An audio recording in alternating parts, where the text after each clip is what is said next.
Good morning, good morning. We are up and at 'em. Trying to find a lion track. You got one?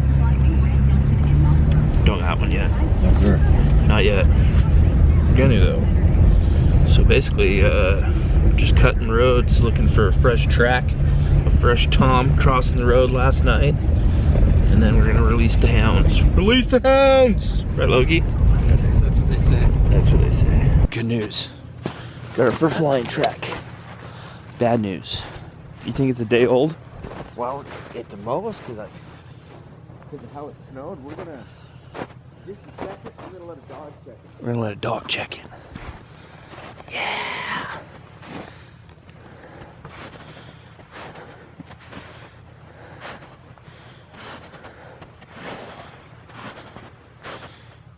That's good. That's good. Found a track. Let's see what this dog does, see if it sparks up on it. Where you at, boy? Hey, JJ. Back. Come here, JJ. You ready, JJ? You ready? This dog's all business. All business. Let's see what he thinks of it.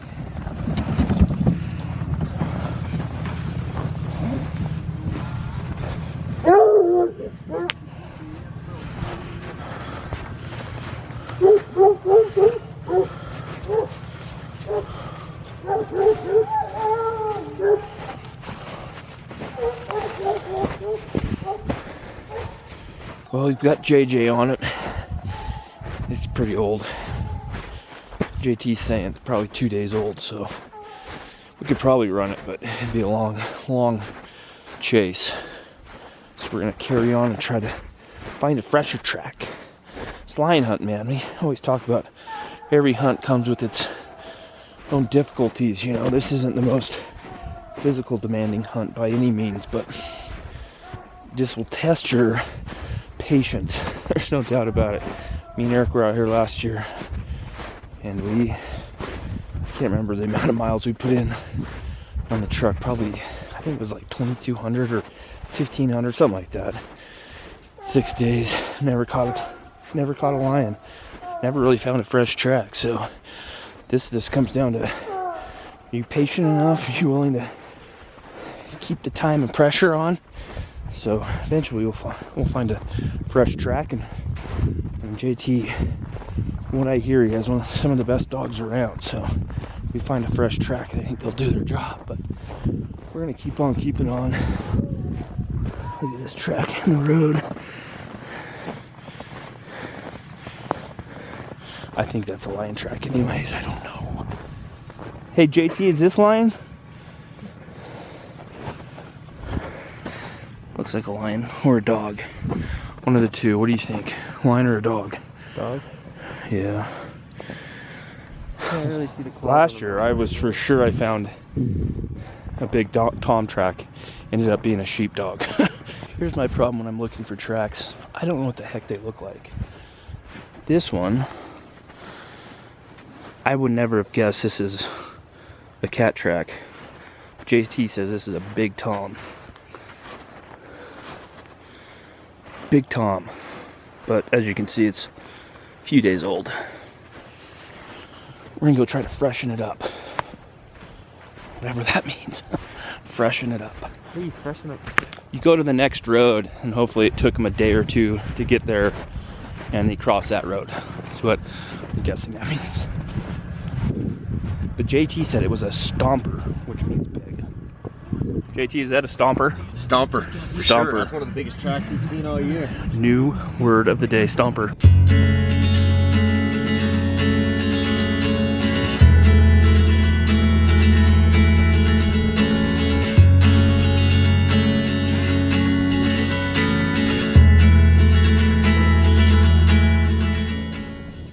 Come out, girl.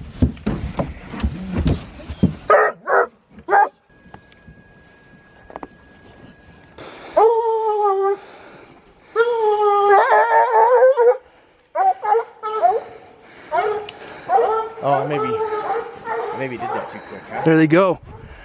That was perfect. They opened up. Yeah, they're taking it. It looks like we got a good chance. Had to come out here a little bit around, walk it out to get it started, but for sure, they're taking it. They can smell it. It's probably, 24 hours old and just a bit blowed in, I would guess. It ought to be a good day. For the most part, if we haven't missed him somewhere, we got him circled in that next canyon. Give the dog a couple hours and we'll see what they turn up. This is a track we found earlier. The Stomper cat, right? The Stomper cat. We went to the next road, tried to find his fresh in the tracks, tried to find where he crossed. We couldn't find him, so hoping he's in between here and there. A little bit of a visual right there. You can see the roundness of the toes, and he's a tom. Oh wow. Yep, he's good sized. Oh wow, yeah. Sweet cat. Sweet. Hopefully these dogs can find him. This is fun to watch these dogs work. It's the funnest part of this. I'm stoked. Hopefully get a treat. So cool. It's a big one, huh? Yeah. Heck yeah. That's a good cat. Since we know a lot about cat tracks. I just took my quiz, so I know quite a bit. Here we're just kind of monitoring the dogs, watching the GPS system, seeing where we're getting signal. They've kind of crossed this first canyon down here in front of us. If it looks like they're going to make a break across that mesa, we've got a road here on the other side about 1.5 miles from us.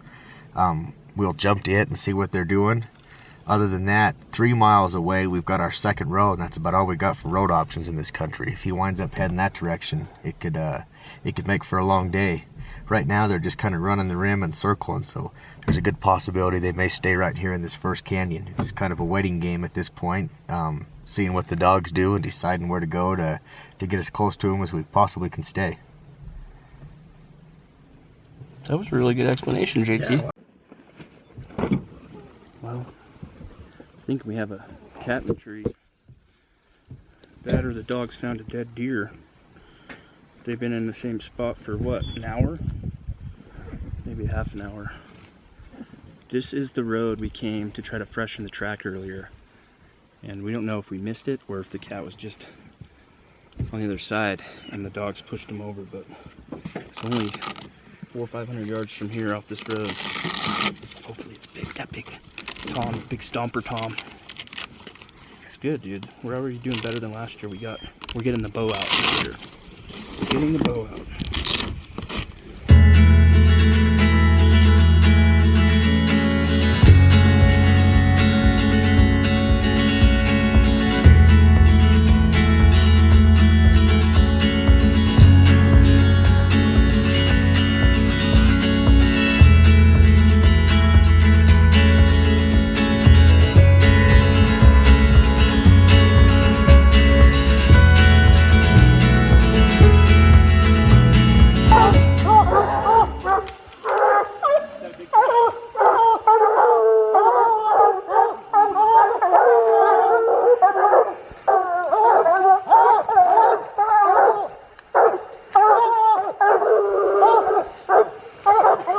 Check it out.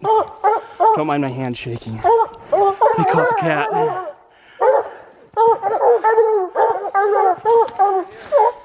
What's that? Look at that. Cat in the tree. It's a nice Tom. Take a look at him, but it's like a good cat. I can kill him right here. Yeah. Think I should go right above his elbow? JT? Right above his elbow? Yeah. Okay, here we go.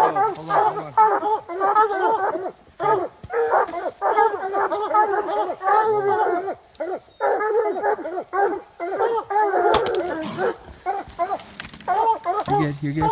Load another arrow in there.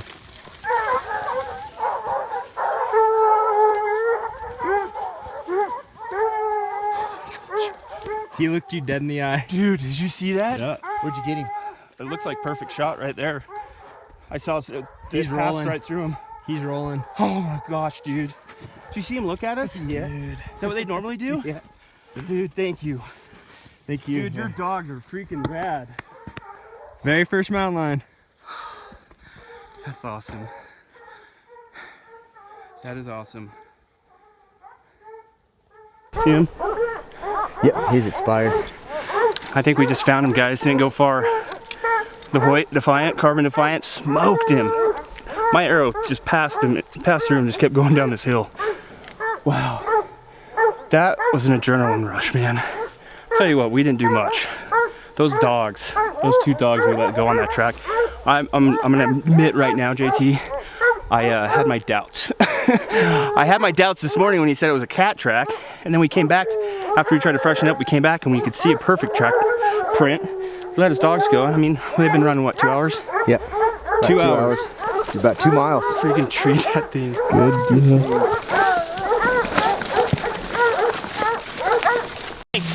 Good, we're good. Good Which job. way, Logan? Keep going straight. That's your best bet.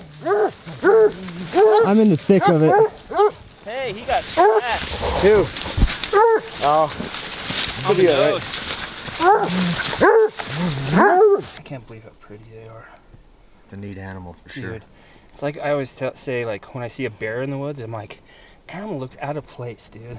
Seeing this mountain lion in that tree, I felt that way. Like, what a crazy creature! Like, Pretty intense. so many people don't get to see, man. Like, are you rolling? Yeah. This is it, man. My first ever mountain lion. What a freaking cool experience. I know a lot of you guys, well, some of you guys probably won't understand this. You won't understand why we have to go out and shoot lions and bears. It seems like the more fur an animal has, the more it's looked down upon by people that don't hunt. But I'm telling you right now, guys, the future of deer and elk depends on our conservation with these animals. It starts here. It starts with the predators. And I'll tell you one thing I know for a fact. No one cares more about this animal here than JT. Houndsmen want more cats than anybody. This is their passion, their drive. They love working their dogs. So if it wasn't a healthy thing for the mountain lions, would you be out here doing it? No, absolutely not. You know, we take great pride. We cover hundreds and hundreds of miles. We focus on only harvesting males, so we're not taking away from our breeding population. We're constantly passing on female tracks to get our clients toms. It's, you know, we very much care about the conservation of them for sure. You know, harvesting them, you know, it's all part of Mother Nature. You know, we've got to keep everything in balance, and we're really their only predator. Without us, you know, their balances become in check. And what would happen if the hunting of lions was shut down tomorrow? In the next 10 years, what would happen to the mountain lions here? Oh, the population would just explode to the point that the deer and elk herds couldn't handle it. I mean, you know, everything would be in balance. They have no natural predators other than us. You know, us and promoting good conservation is the only way we keep an animal like this in check. But once they explode and there's, you know, the deer and elk suffer, then there's nothing more for these things to eat, and then they start to go away, right? Yep, it's a vicious cycle. You know, proper management and harvesting is the only way to keep that in balance, without a doubt. It sounds funny, guys. It really does for you guys that maybe not hunt. And I know there's a lot of you guys that watch, and we appreciate that. And we want to show you guys things that we do out here and show it how it really happens. But it sounds funny, but if you love and want to preserve animals, you have to hunt them. Like, that's the secret. That's why hunters are out in the woods doing what we do. And not only to put food on our table, but for our future generations that they can do the same thing. So. Absolutely. One of the things that's a common misconception with mountain lions is we still eat these. You know, the meat on them is phenomenal. This cat will be taken down. We will fully process the meat. Every bit of it will be processed for human consumption. You know, we don't let a bit of it go to waste. Just like everything, every animal we harvest. Just like the bear my daughter was fortunate enough to harvest earlier this year. This mountain lion will grace our dinner table, just like Braley's bear has and will. So if we don't eat it, we don't shoot it. That's always been my thing, and that's the way I was raised. But man, I can't be more excited about this animal. Such a cool thing. I've been wanting to do this for many years, and I'm telling you guys, JT, All Out Outfitters, his dogs are phenomenal. I've heard it from numerous people, but we're gonna get this thing back. We're gonna try to get it back whole to the truck, get it skinned out, and cut the meat up. Wow, thank you. All right, guys, we just got back into town. Big Tom, and part of the process of after you harvest a mountain lion, you have to actually come. You have what, 48 hours? Yes. 48 hours. You got to bring it by the Fish and Game office, and our good buddy here, Jared, right? Ryan. Sorry, Ryan. That's all right. He does some tests on it. So what are you gonna do exactly, and why do you do it? So what we're gonna do here is I'm gonna slap a seal on it to make it legal, so you can cross the Colorado border if you're out of state. Then that also knows that as far as taxidermy goes, that it was legally checked in and legally harvested.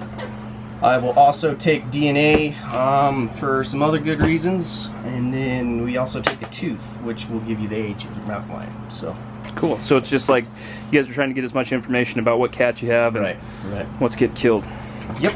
Sweet, man.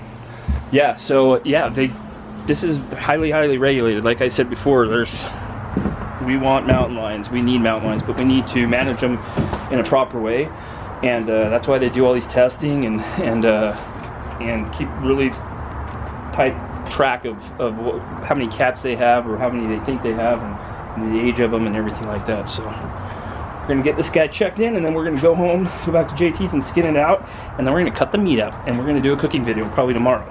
So stay tuned.